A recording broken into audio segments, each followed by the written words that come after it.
Hello दोस्तों, कैसे हैं आप। आई होप कि आप सब बेहतर होंगे। आज हम आपको कंपाउंड इंटरेस्ट यानी चक्रवृद्धि ब्याज पर टाइप 1 कराएंगे। क्वेश्चन नंबर 1, 2 वर्ष के लिए 10% की दर पर 1,000 रुपये पर चक्रवृद्धि ब्याज क्या होगा। यानी हमें दिया क्या है, टाइम कितने वर्ष है, 2 वर्ष। 2 वर्ष लिख लेंगे। फिर दर कितनी है, 10%, यानी 10% लिख देंगे। फिर मूलधन क्या है, 1,000 रुपये, यानी मूलधन बराबर 1,000 रुपये। हमें निकालना क्या है, चक्रवृद्धि ब्याज। चक्रवृद्धि ब्याज हमसे पूछा है, यानी चक्रवृद्धि ब्याज हमें निकालना है। तो चक्रवृद्धि ब्याज के लिए एक फार्मूला होता है, अमाउंट बराबर मूलधन गुणे 1+r/100 इंटू समय। अब इसी सूत्र में इसे रख देंगे, यानी अमाउंट बराबर मूलधन कितना है, 1,000 रुपये। 1,000 1 प्लस दर कितनी है, 10% बटा का 100 गुणे यानी समय कितना है, 2 वर्ष। 2 वर्ष लिख देंगे बस। अब इसे हम करेंगे 1,000 रुपये, यानी 1+100 में 1 का गुणा करेंगे 100, यानी 110 बटा का 100 इंटू 2। अब ये आएगा 1,000 गुणे समय 2 वर्ष है, तो इसे लिख लेंगे 110 बटा का 100। 2 वर्ष है ना, 2 बार लिखेंगे 110 बटा का 100। अब इसे हम कटाएंगे तो ये 2 जीरो से 2 जीरो कैंसिल, 1 जीरो से 1 जीरो, 1 जीरो से 1 जीरो, यानी बचा क्या, 10 गुणे 11 गुणे 11 बटे में कुछ ना बचा बस। अब इसे बराबर करेंगे तो 11 गुणे 11 करेंगे तो 121, 121, 121 धाम करेंगे तो 1200, 121 धाम करेंगे तो क्या आएगा, 1,210 रुपये। यानी 1,210 रुपये क्या है आपका अमाउंट। अमाउंट बराबर कितना आया, 1,210 रुपये। 1,210 रुपये। अब हमसे पूछा क्या है, चक्रवृद्धि ब्याज, यानी 1,210 रुपये में 1,210 रुपये में मूलधन कितना है, 1,000। 1,000 हम माइनस कर देंगे तो कितना बचेगा, 210 रुपये। 210 रुपये क्या बचा आपका, ब्याज हुआ, यानी चक्रवृद्धि ब्याज बराबर क्या आया, 210 रुपये। यही आपका राइट आंसर हो जाएगा। अब देखते हैं इसी टाइप का अगला क्वेश्चन। अगला क्वेश्चन है, 3 वर्ष के लिए 25% की दर पर 6400 रुपये पर चक्रवृद्धि ब्याज क्या होगा। यानी हमें दिया क्या है, समय क्या है, 3 वर्ष। 3 वर्ष लिख लेंगे। दर क्या है, 25%, 25% लिख लेंगे। और मूलधन यानी 6400 रुपये है। मूलधन कितना है, 6400 रुपये है। हमें निकालना क्या है, चक्रवृद्धि ब्याज, यानी हमें चक्रवृद्धि ब्याज निकालना है। तो हम अब सूत्र से नहीं करेंगे, हम डायरेक्ट लिखेंगे, यानी अमाउंट बराबर क्या है, प्रिंसिपल क्या है, यानी मूलधन 6400 रुपये। 6400 लिखेंगे गुणे दर कितनी है, 25%, यानी 100 में हम 25% डायरेक्ट बढ़ाएंगे, यानी 125 बटा का 100। अब समय क्या है, 3 वर्ष, तो हम 125 को 3 बार लिखेंगे, 125 बटा का 100 गुणे 125 बटा का 100।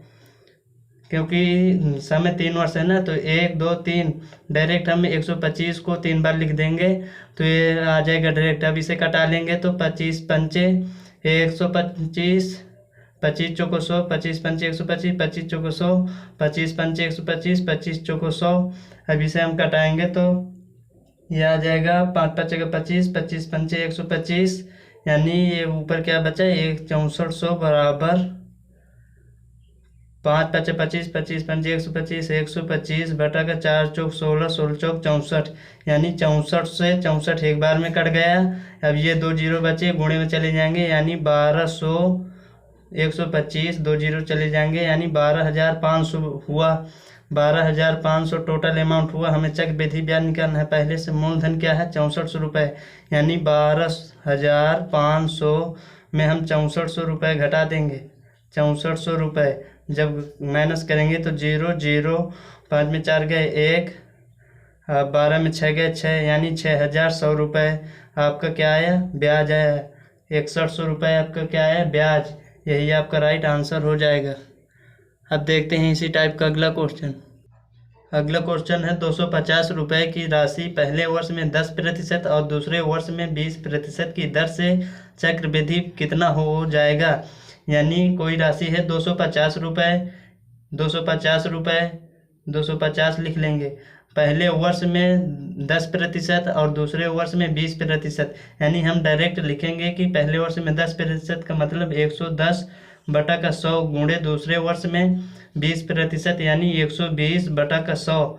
आप लोग लिखना सीखिए, कटाना तो फिर बहुत आसान है। अब इसे कटा लेंगे तो ये कट जाएगा 20 छक्के 120, 20 पंचे 100। अब ये 1 0 से 1 0, 1 0 से 1 0 कैंसिल।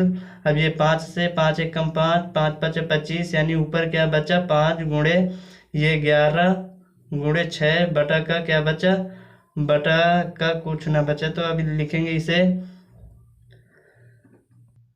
6 गुणे 5 करेंगे यानी 6 पंचे 30 क्या है बराबर में 11 गुणे 6 पंचे 30, यानी आसान किया है। पहले 6 पंचे 30 का गुणा कर लेंगे तो 30 आ जाएगा। अब इसे 30 का गुणा 11 में करेंगे तो 11 33, यानी 330 रुपये क्या है, 330 रुपये टोटल अमाउंट आया 330 रुपये। पहले मूलधन क्या था 250 रुपये, यानी चक्रवृद्धि ब्याज निकालना है, ब्याज हमें, यानी ब्याज के लिए अमाउंट माइनस मूलधन, यानी अमाउंट क्या है 330 रुपये है। माइनस क्या करेंगे, माइनस पहले का मूलधन यानी 250 रुपये। 250 जब 300 में 330 रुपये में 250 माइनस करेंगे तो कितना बचेगा 80 रुपये आपका क्या हुआ ब्याज, यानी चक्रवृद्धि ब्याज बराबर क्या आया 80 रुपये। 80 रुपये आपका राइट आंसर हो जाएगा। अब देखते हैं इसी टाइप का अगला क्वेश्चन। अगला क्वेश्चन है, एक धनराशि चक्रवृद्धि ब्याज पर 3 वर्षों में 3 गुनी हो जाती है, तदनुसार वह अपनी मूल राशि की 9 गुनी कितने वर्षों में हो जाएगी।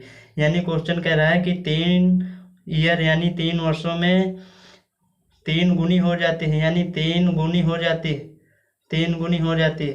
तदनुसार वह अपनी मूल राशि की 9 गुनी कितने ईयर में हो जाएगी। यानी ईयर हमसे क्या ये पूछ रहा है, कितने 9 गुनी कितने साल में हो जाएगी। यानी 9 को हमें देखना है कि 9 किसका स्क्वायर है, यानी तो हम लिख सकते हैं कि 3 का स्क्वायर। 9 किसका स्क्वायर है, 3 का स्क्वायर। तो आप डायरेक्ट जो स्क्वायर आए, स्क्वायर क्या है 3 स्क्वायर 2, इस स्क्वायर को इसमें गुणा करेंगे, यानी 3 गुणे 2 करेंगे तो ये आ जाएगा 6।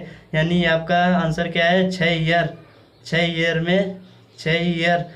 ईयर में आपका 9 गुनी हो जाएगी। यानी एक धनराशि चक्रवृद्धि ब्याज पर 3 वर्षों में 3 गुनी होती है, तो तदनुसार मूल राशि की 9 गुनी कितने वर्षों में हो जाएगी। यानी 9 गुनी कितने वर्षों में हो जाएगी 6 साल में, यानी 6 ईयर में 9 गुनी हो जाएगी। अब देखते हैं इसी टाइप का अगला क्वेश्चन। अगला क्वेश्चन है, यदि कोई राशि 6 वर्षों में चक्रवृद्धि ब्याज पर 5 गुना हो जाती है तो उसी ब्याज दर पर वह राशि कितने वर्षों में 25 गुना हो जाएगी।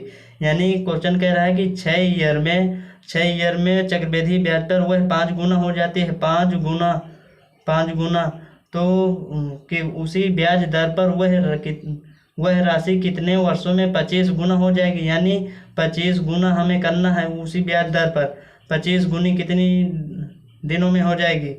यानी तो 25 किसका स्क्वायर है, 25 आप देख सकते हैं कि 5 का स्क्वायर है, 5 भी स्क्वायर इस तरह लिखते हैं। यानी स्क्वायर क्या है 2 को हम जब 6 से गुणा करेंगे यानी 6 गुणे 2 आपका डायरेक्ट आंसर आ जाएगा 6 दूना का 12 ईयर। यानी 25 गुनी कितने वर्षों में हो जाएगी 12 ईयर में। यही आपका राइट आंसर हो जाएगा। बस आज की इस वीडियो में इतना ही, अब मिलते हैं नेक्स्ट वीडियो में। जय हिंद।